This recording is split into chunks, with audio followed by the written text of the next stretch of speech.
and a culture program. Na Asante Fest and a cultural program no. I am a denomani to we. A sign say a real say.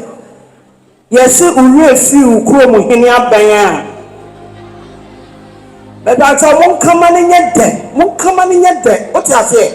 So we will feel Oheneyere Banya. We are Dabasi. And Unti and Asante Festival. Yeah, culture day. A just say was say you see a mamre.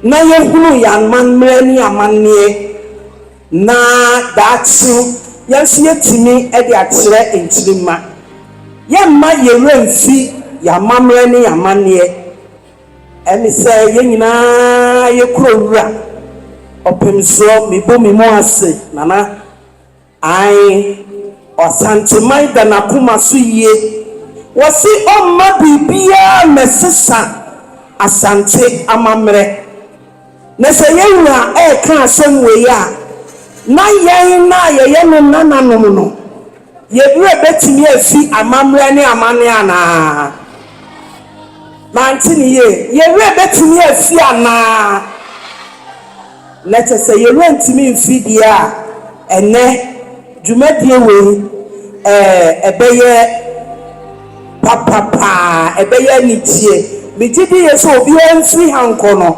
na yeka culture na obi abeye proud of say oye Asantini ana say ote Asante mem etimomi ensem bokese emampanifu a omo organize program we na yensam ensem bokese ema Asante regional minister sanse nebra so eme ehu saa niema we nyina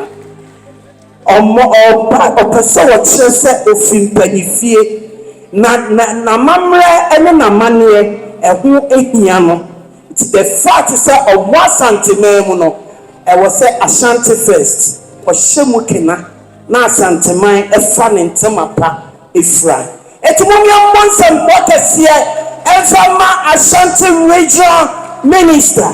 All right. On this note, it looks like you're hitting here. I can you say, now Asante mine and now Asante say, pa because I say, we will free, we call me hitting, Abaya, we are, I say, thank you so much, your royal.